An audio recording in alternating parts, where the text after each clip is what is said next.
上一集咧，我哋就介紹咗 North Kensington Gate 點解咁適合以房養學。今集咧，我哋就會講下呢個項目嘅地段啦，同埋交通嘅。咁 Isabella，你會點樣形容 Kensington 呢個地方呢？ High class, upscale, posh。冇錯啦。咁其實咧 Kensington 咧一路都俾人哋嘅印象係一個尊貴嘅地段啦。咁因為皇室咧都係喺呢度附近嘅。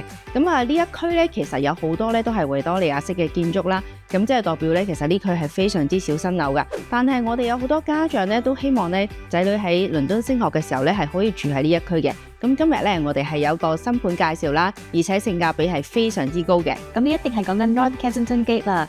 咁其實我哋樓盤嗰度附近咧係一個 upmarket 嘅地區，咁 regeneration 就令到嗰個 area 咧就好多 offices 啦同埋 startups 嘅，咁就大旺住屋嘅需求嘅。係啦，咁倫敦咧其實有好多地方咧都做緊 regeneration 嘅，咁好似呢個項目附近嘅 Old Common regeneration 咧係非常之值得大家留意嘅。咁成個計劃咧係會總共投入260億嘅英鎊啦，圍繞住 Old Common 嘅呢一個附近咧將會有新嘅寫字樓啦、Imperial College 嘅宿舍、商鋪、餐廳、酒店等等。咁呢一個超級中轉站咧，喺我哋呢個項目行過去咧，只需要8分鐘嘅啫。呢個高鐵站咧，亦都會連接住伊利沙伯線嘅。重建效應加埋優化嘅交通配套，呢個係置業嘅升值獲利方程式。最好嘅例子咧，就係伊利沙伯線喺開通前嘅10年，樓價已經係咁升，平均升幅咧去到73%。Stratford 嘅樓價咧更加升幅接近1倍。其實 Stratford 同 Old Common 嘅情況都幾類似㗎，同樣咧都有伊利沙伯線，又鄰近 Westfield Shopping Mall， 而 Old Common 依家仲有咁大型嘅重建計劃加持，喺重建嘅初期趁低吸納，資產增值空間咧就更加之大啦。預計 Old Common 附近咧未來5年嘅樓價同埋租金都會有大幅嘅增長。雖然高鐵站咧仲起緊嘅，咁但係我哋由 North Kensington Gate 步行10分鐘咧就可以去到最近嘅地鐵站嘅，有 Overground 啦同 Bakerloo Line， 加上步行15分鐘就已經去到 White City 噶啦。咁有個好大型嘅 Westfield 嘅 Shopping Mall， 仲有中式同埋日式嘅超市嘅，咁滿足到生活嘅需要。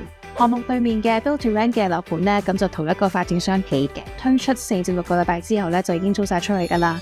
咁我哋未收樓啦，已經收到好多租客嘅查詢噶啦，預計租金嘅回報率咧都有5.5% 嘅。項目咧一邊咧就係望住 Canal 啦同埋 White City 嘅，另一邊咧就係望住個車站，跟住仲有一邊咧就係望住呢個倫敦7大個墓園之一 Kensal Green Cemetery 嘅。咁 Isabella， 我想問下咧，咁其實咧一個咁大嘅墓園啦，對於呢個第日出租啦或者轉售嘅話咧，會唔會有影響呢？咁其實就唔使咁擔心嘅，因為外國人咧對 cemetery 都覺得好 peaceful 嘅，咁一般 corporate 嘅租客都係唔會介意嘅。係啦，其實咧好似我哋香港跑馬地啦，都有唔少豪宅咧係會見到我哋跑馬地嘅嗰個墳場啦。其實咧買樓咧最緊要係睇有升值潛力啦。呢個高鐵站咧就會喺2029年嘅時候就會落成噶啦，會帶動到附近嘅辦公室啦、住宅嘅樓價啦上升嘅。而家只需要425000鎊咧就可以入手買呢個樓盤，咁今年夏季咧就可以收樓噶啦。咁如果大家想了解多啲呢個樓盤嘅投資潛力咧，記得嚟參加我哋嘅展銷會啦。咁到時候咧我都會分享下多啲嘅租務嘅信息嘅。約定你啦。To buy or not to buy non-local off-plan properties, assess the risks before you buy.